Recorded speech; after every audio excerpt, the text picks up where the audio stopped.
ওঠ রে, তাড়াতাড়ি ওঠ, অডিয়েন্স দেখছে তো, তাড়াতাড়ি ওঠ। সত্যি ও তো ঘুমাচ্ছে, আপনারা চলুন চেনা দুর্গাপুরের অচেনা দিকটা দেখতে। আজ আমরা আপনাদের এই চেনা শহরের অচেনা কিছু জায়গা ঘুরে দেখব, নতুন কিছু মানুষজনের সঙ্গে আলাপচারিতা, নতুন কিছু খাবার আর সাথে নতুন গল্প। Welcome to Durgapur.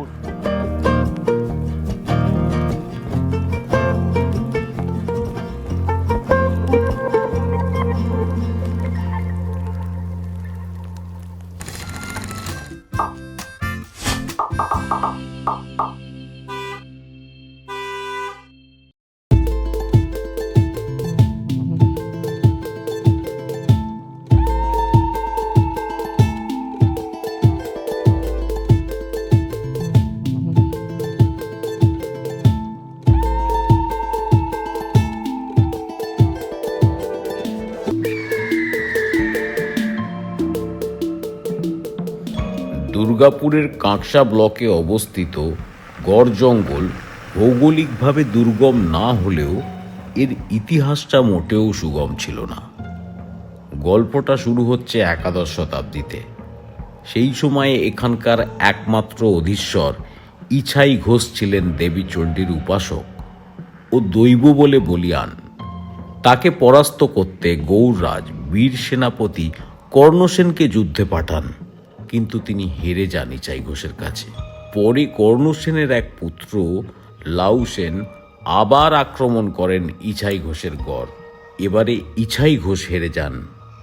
বাবার পরাজয়ের প্রতিশোধে লাউ সেন ধ্বংস করে দেন এই গড়, তছনছ করে দেন ইছাই ঘোষের জঙ্গল। আজ শালপিয়ালের শান্ত জঙ্গলে দাঁড়িয়ে বিন্দুমাত্র বোঝার উপায় নেই যে অতীতে এখানে এত কিছু ঘটে গেছে।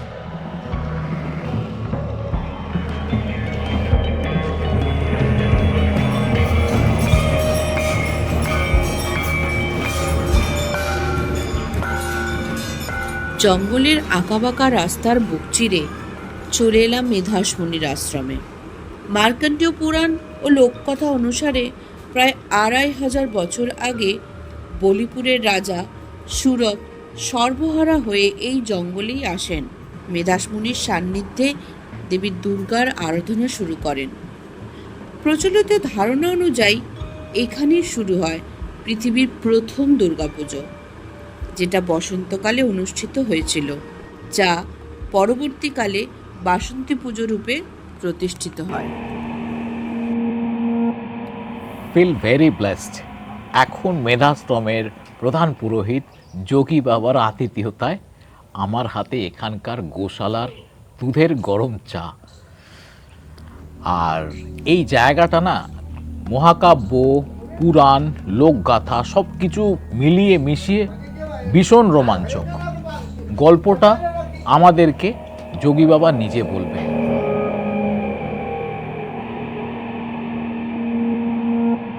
এই জায়গাটা ছিল পূর্বকালে মেধা ঋষি তপভূমি। অজয় নদীর দক্ষিণ তীরে বা শাল অরণ্যে মেধা ঋষি এখানে তপস্যার ভূমি ছিল, তপভূমি ছিল। তা রাজা সুরত, বোলপুর থেকে রাজা সুরত এই মেধা ঋষি আশ্রমে আশ্রয় নিয়েছিলেন। তারপরে আরেকজন এসেছিলেন সমাধি বৈশ্য। তারা দুজনে মিলে মেধা ঋষির সন্নিধানে গিয়ে মেধা ঋষির পরামর্শে ওনারা দুর্গাপূজা প্রথম এখানে শুরু করেছিলেন। প্রথম দুর্গাপূজা এখানেই শুরু হয়।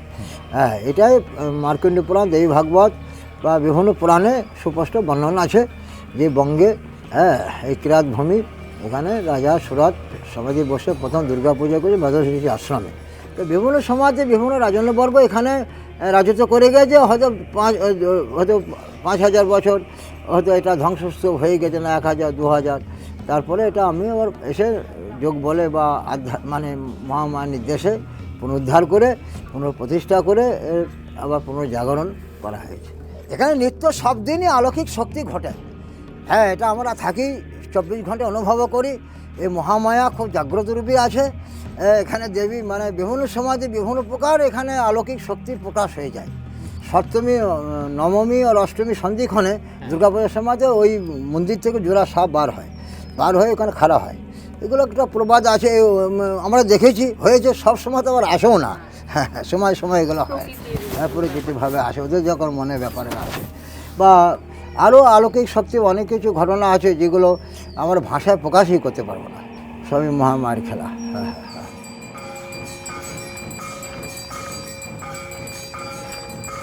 দেখে কে বলবে বলতো, এই শান্ত শিষ্ট জঙ্গল এত রক্তক্ষয়ী যুদ্ধের সাক্ষী।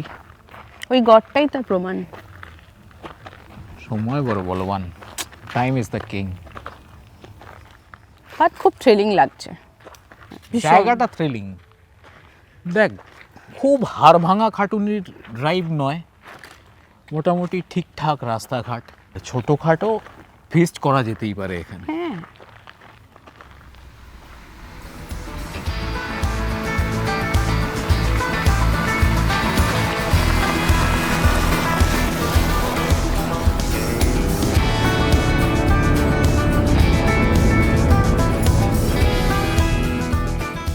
লাঞ্চ টাইমের খিদে মুহূর্তের মধ্যে অতীত থেকে বর্তমানে নিয়ে চলে এলো আমাদের।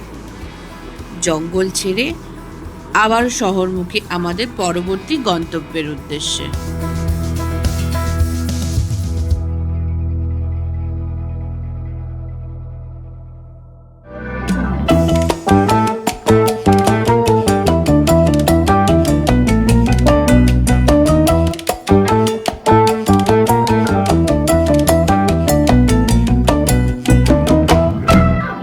দুর্গাপুর না একটা অসাধারণ জায়গা, কেননা কর্মসূত্রে বিভিন্ন জায়গার মানুষ বিভিন্ন সময় এখানে এসে বসবাস করে জায়গাটাকে সমৃদ্ধ করেছে।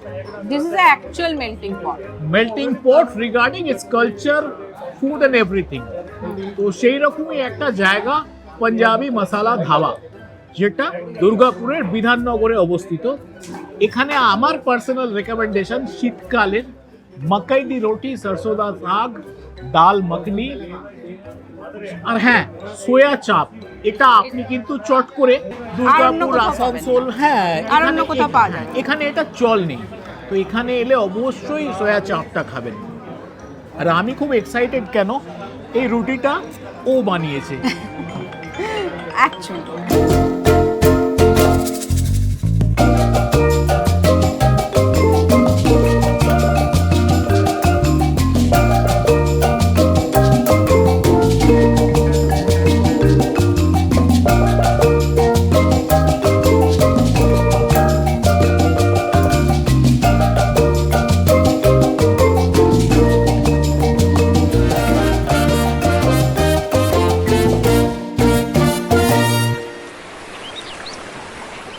এই আসানসোল দুর্গাপুরে একটা জিনিস কিন্তু কমন, এই ড্যামটা।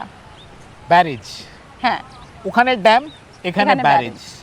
গল্পটা একই, মানে একটা জল নিয়ে খেলা, জলটাকে আটকানোর খেলা বা জলটাকে ছাড়ার খেলা। যাই হোক, দুর্গাপুরে আমরা ঘুরতে ঘুরতে খাবো না খেতে খেতে ঘুরবো, কোনটা? ঘুরি আর খাই, দুটোই। ঘুরি আর খাই, দুটোই। আর আপনারা সাথে থাকুন, আমাদের সাথে দুর্গাপুরটা দেখুন আমাদের মতো করে।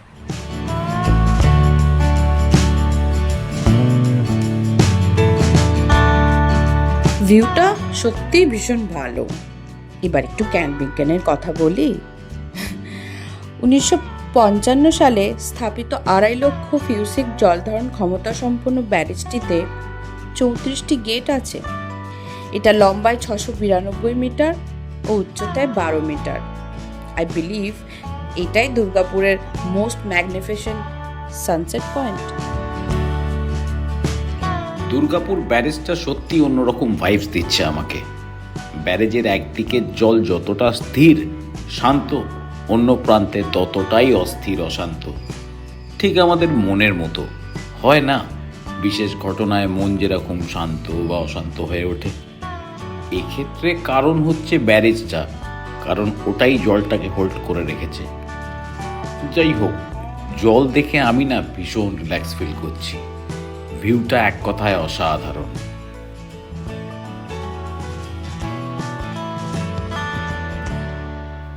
দুর্গাপুর ঘুরলি ফিরলি বাড়ি কি নিয়ে যাবি, মানে কি বাড়ি নিয়ে যাবি? এখানে না ম্যাচা সন্দেশ আছে শুনেছি, ভালো বেশ।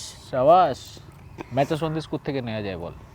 ওই দুর্গাপুর না বাট হ্যাঁ, দুর্গাপুর বেলিয়াতোর, রাইট বেলিয়াতোর আচ্ছা বেলিয়াতোর কিন্তু বাঁকুড়া হয়ে যাচ্ছে, ডিস্ট্রিক্ট কিন্তু বাঁকুড়া, ওকে কিন্তু কাছেই এখান থেকে হার্ডলি হয়তো 20-25 মিনিটের ড্রাইভ।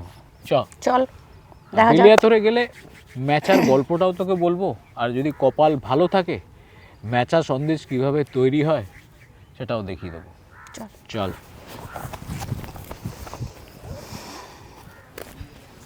চ তাড়াতাড়ি চ, তুই তো আবার দেখতে পাবি না। না তুই তো আবার চার চোখ। চল চোখ।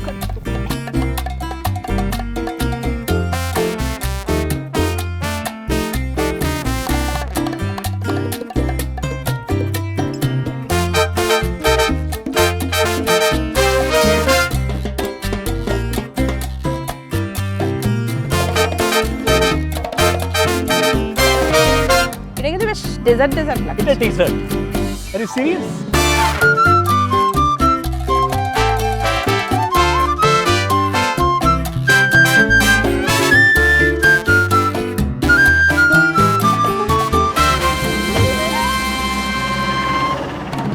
তো বেলিয়াতোর বাজার এটাই?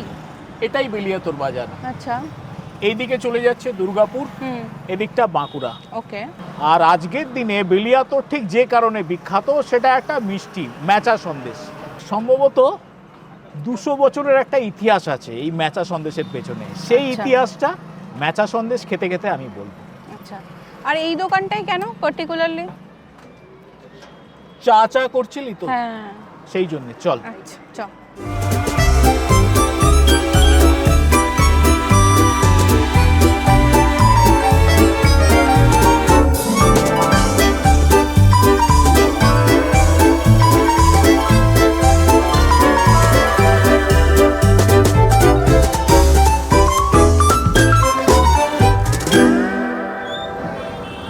মিষ্টিটা কিন্তু দারুণ টেস্টি।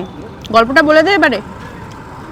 আচ্ছা, গল্পটা 100-200 বছরের পুরনো বা তার বেশি। তখন সামন্ত রাজাদের ঠাকুর ঘরে ছানা ব্রাত্য ছিল, মানে পর্তুগিজরা তখনও আসেননি হয়তো ভারতে।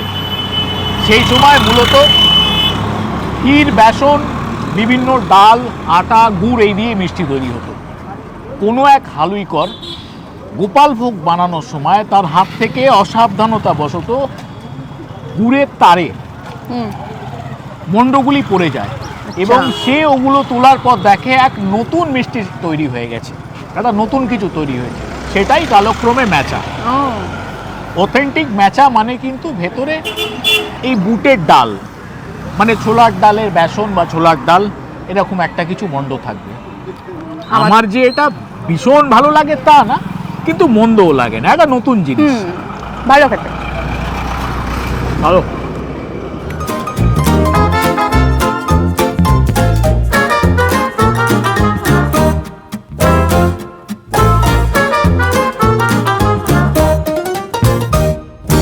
তো দোকানে আমার 3টি জিনিস বানাই, চা আর ম্যাচা সন্দেশ আর চপ বানাই বিকেলে, আর সিজনে লস্যি বানাই, আর কিছু নেই। কিন্তু আমি একটু স্পেশাল করে ম্যাচাটা বানাই। তো ওর মধ্যে যে জিনিসগুলো থাকে সেগুলো হচ্ছে ছানা থাকে, চাচি যেটা খোয়া ক্ষীর বলছে, আর তার সাথে কাজু ডাস্ট, আর ছোলার ডালকে গাঠিয়া বানাতে হয়, গাঠিয়াটাকে আবার ডাস্ট করতে হয়, ডাস্টটাকে 1/4 কাজ দেওয়া থাকে, তারপরে ম্যাচা সন্দেশটা বানানো হয়।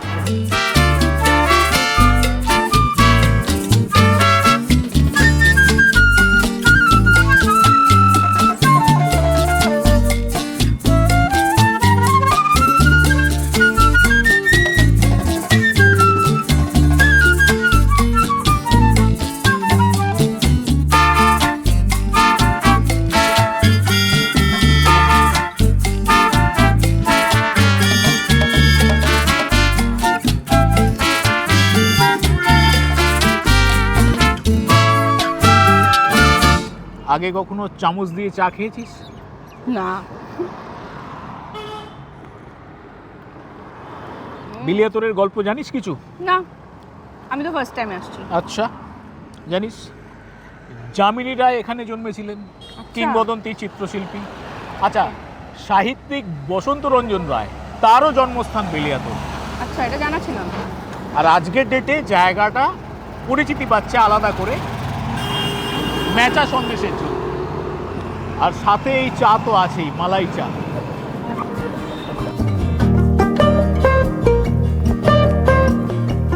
দুপুরের মিষ্টি রোদটা গায়ে মেখে মিষ্টি মুখ সেরে আবার ফিরে এলাম দুর্গাপুরে। চলুন এবারে আপনাদের সঙ্গে আলাপ করাই এক বিরল মানুষের। সঙ্গে থাকছে এক প্লেট ইন্টারেস্টিং ঘুগনি।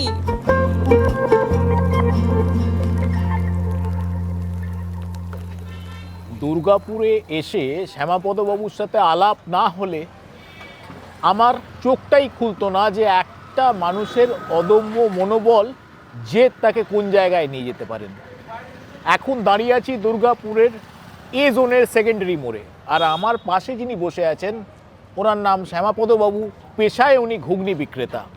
উনি 6 মাস ঘুগনি বিক্রি করেন, আর সেই ঘুগনি বিক্রির টাকায় ওনার অভাব অনটন যাবতীয় সমস্ত পিছুটান অসুবিধাকে পাশে সরিয়ে রেখে পুরো ভারতবর্ষ ভ্রমণ করেন এই সাইকেলটায়। এবং এমনি ভ্রমণ করেন না, প্রতিটা ভ্রমণে উনি নতুন নতুন বার্তা পৌঁছে দেন বিভিন্ন মানুষের কাছে। ওনার গল্পটা আমি কতটা গুছিয়ে বলতে পারবো জানি না, ভালো হয় যদি উনি খানিকটা বলেন আপনাদের।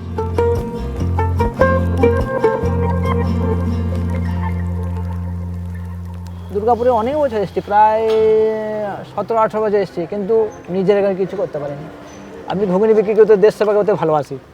অনেক জন পাগল টাগল কত কি বলে, অনেক জনের কথা বলে, কিন্তু আমার এই কাজ করতে ভালো লাগে। দেশের হয়ে কাজ করতে আমার খুবই ভালো লাগে। আমি 2007 থেকে শুরু করেছি। 2007 তখন মানে আমার গ্রামের দোকান ছিল আর কি, একটা গুমটি ছিল, কাঠের গুমটি। তা আমার জীবনে মানে বলতে গেলে মানে কি বলবো, চোখে জল চলে আসবে আর কি। আমি ছোটো থেকে ভিক্ষা করেও মানুষ হয়েছি, ভিক্ষা করেছি গ্রামে গ্রামে। আমার পুরো 18 পাড়া গ্রাম চাষিবাসী এলাকা তো, মানে গ্রামগঞ্জে ভিক্ষা টিক্ষা করেছি, স্কুল গেছি। ওই ভিক্ষা চাল বিক্রি করতাম, ভিক্ষা চাল বিক্রি করে তখন তো স্কুলে বেঞ্চি ভাড়া দিতে হতো তখনকার দিনে।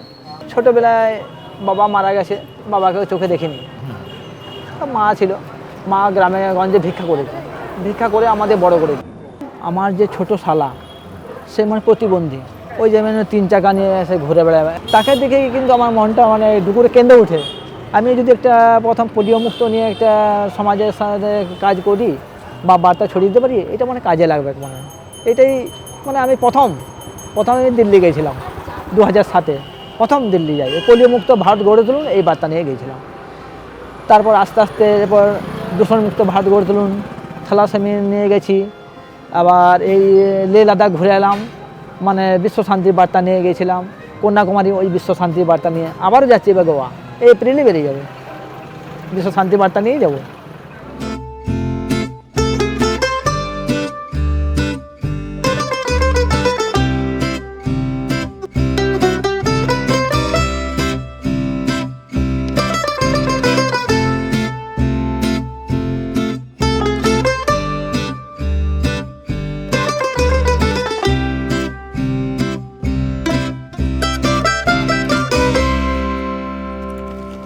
রাস্তাঘাটগুলো কিন্তু টপ নচ, হেঁটেও মজা। বেশ ক্লিন। একটু জল নিয়ে তো, এটা ধর, খাবি না? আমি খাবো।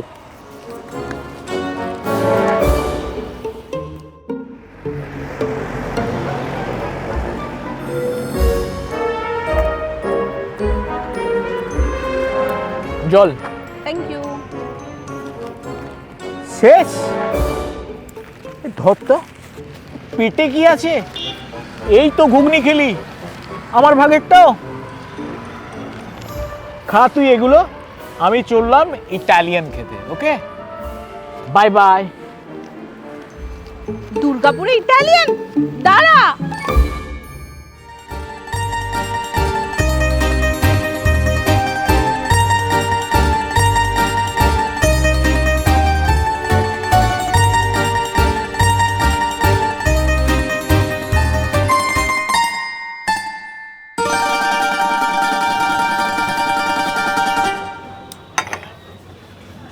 আমি এখন বসে আছি দি মার্গারিটাতে, যেটা সিটি সেন্টারের কল্পতরু বিল্ডিং বা স্মার্ট বাজারের নিচে অবস্থিত।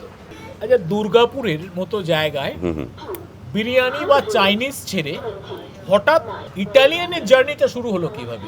গল্পটা কি?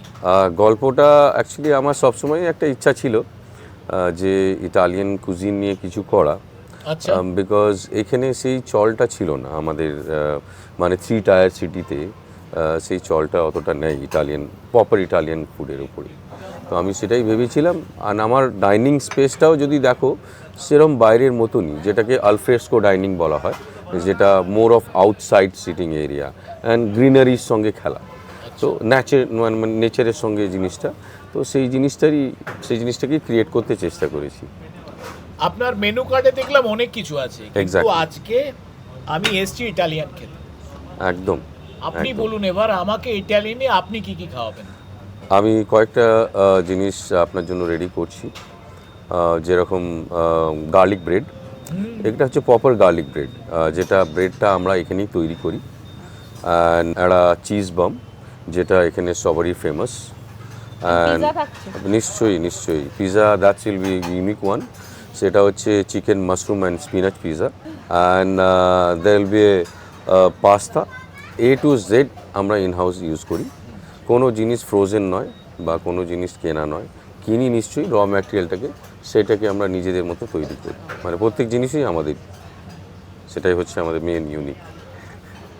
Thank you so much. Most welcome, pleasure meeting you, enjoy your time, enjoy.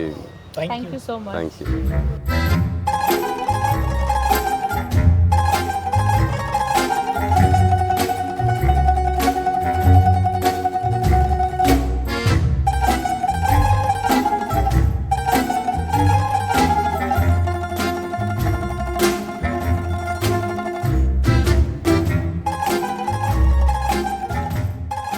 আচ্ছা, আমার সাথে এখন সম্ভবত দুর্গাপুরের সব থেকে ক্ষুদে ইউটিউবার আছে।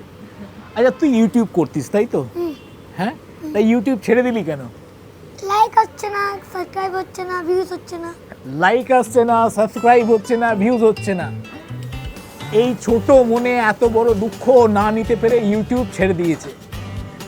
আপনাদের রিকোয়েস্ট, আমাদের সাথে আপনারা এরকম করবেন না, দয়া করে আমাদের চ্যানেলটা সাবস্ক্রাইব করবেন, লাইক করবেন, আর কি করবেন?